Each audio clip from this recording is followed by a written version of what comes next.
Hi, Dr. Joe. My name is Jonathan Hughes, and I am a student in your Marine Science 210 course for the fall of 2025. And I want to tell you about my perspective on chasing coral. So, starting out with an overview, this film is centered around the rapid large-scale disappearance of coral reefs, which is an ecosystem that supports a quarter of all marine life and provides billions of dollars in economic value and coastal protection. And scientists have observed that reefs are dying at an unprecedented rate, but the destruction for most people is out of sight and out of mind. And the documentary tries to bridge this gap. And so the team is centered around Richard Vivers, who is a former advertising executive turned ocean conservationist. And It also just features a passionate team, including Zach Rago, who was dubbed Coastal Nerd in the film, which I thought was pretty funny. Or not Coastal Nerd, Coral Nerd. He actually had a whole, basically, aquarium in his basement of corals, and so that was just pretty fun. And their goal during this is to capture a time-lapse footage of a mass coral bleaching event as it happens, so that they can show visually what this looks like and how devastating it really is to the public.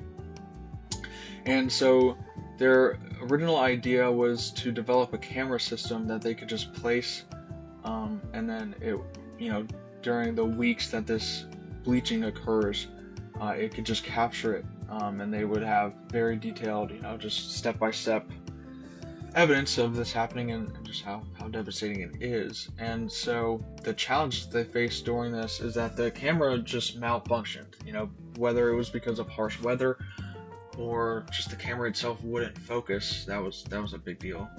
And this basically just wasted a lot of time that they really needed, because they wanted to get this out there as soon as possible. First of all, the cameras took months to develop, and it took a long time to place them in these areas all over the world. They placed them in, I think, 5 different areas, like literally all over the world. And for them to fail was gut-wrenching, because they were really just banking on this, and it was a huge risk. Obviously it took a lot of money, and it just failed, and it was devastating.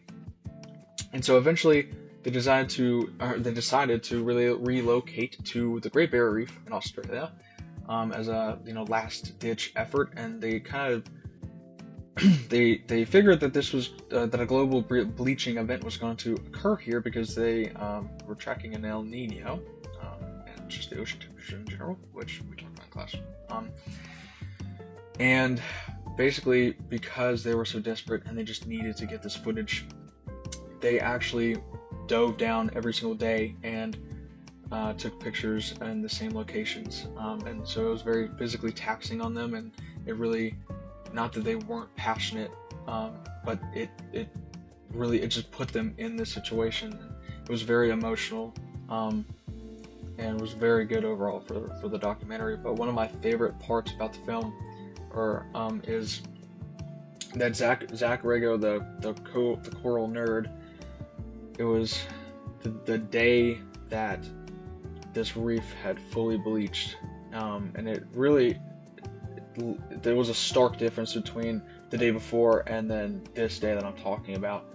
And so he was super emotional, and just ticked off, because this whole thing just died. And to film this, they were living in a boat that had like a bar and a restaurant.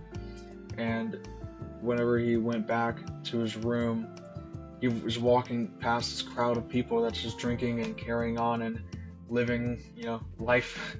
And it just showed that, terrible things like this could happen in our environment, namely in the ocean, and people just won't know, and won't really care, because they're just carrying on with their own lives.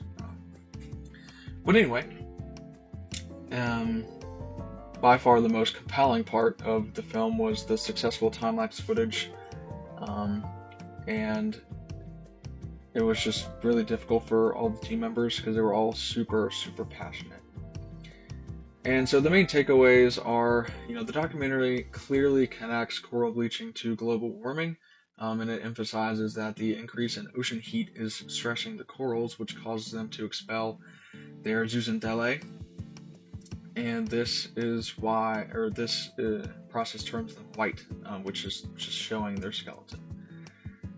And so it also concludes on a note of urgency and a call to action of presenting the death of the coral reefs as the ocean's canary in the coal mine, which is like a visible, tragic sign of climate change that demands immediate global action.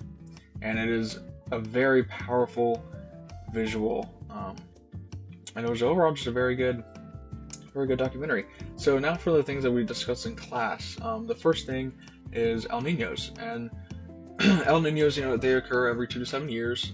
It's when easterly trade winds weaken or reverse, which leads to increased sea surface temperatures in the eastern Pacific Ocean. And this was very important to the documentary because this is how they kind of tracked the bleaching events that were most likely to occur.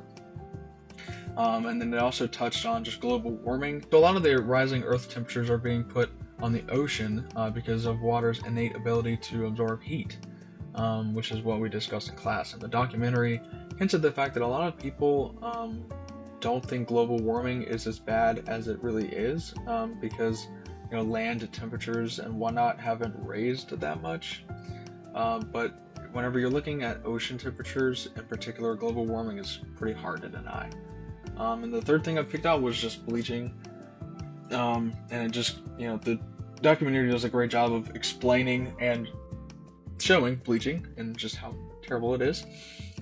And it also, discusses how it occurs whenever the ocean temperatures raise to 1 degree Celsius above the local water's average temperature during the hottest months of the year. So really does not take all that much. And then that's whenever the coral kicks out the zooxanthellae and loses color, and then ultimately dies and withers away. And so the fourth thing that it discussed was just the structure of the coral overall, like polyps, zooxanthellae, and skeleton. So polyps are basically how corals eat. They hide during the day and then they come out at night and they catch plankton. And this is like 20% of their overall energy production. The zooxanthellae, which is the symbiosis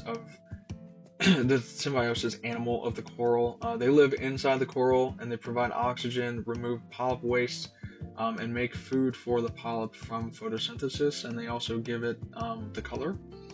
And so this is the main energy producer for the coral, and then once they leave, they cannot re-enter the coral. So they both die, and this is the problem with bleaching. And lastly, the skeleton, mainly for the hard corals. This is what you see whenever the coral is bleached, and that's why it's like white. And it's the structural element that the reefs are built on. And so this is what like the coral uses its energy for, is to just build upon its skeleton, and that's like the actual coral. And so overall, I'm gonna give this a thumbs up. For me, it was a very, very good documentary, very emotional, very compelling as well. And the best thing about it was the overall layout of it. It was not very hard to watch at all. There was not very boring parts that you just kind of slug through. It was all very interesting, all very compelling, and the team is a big part of that because they were also passionate about this. But anyway, yep,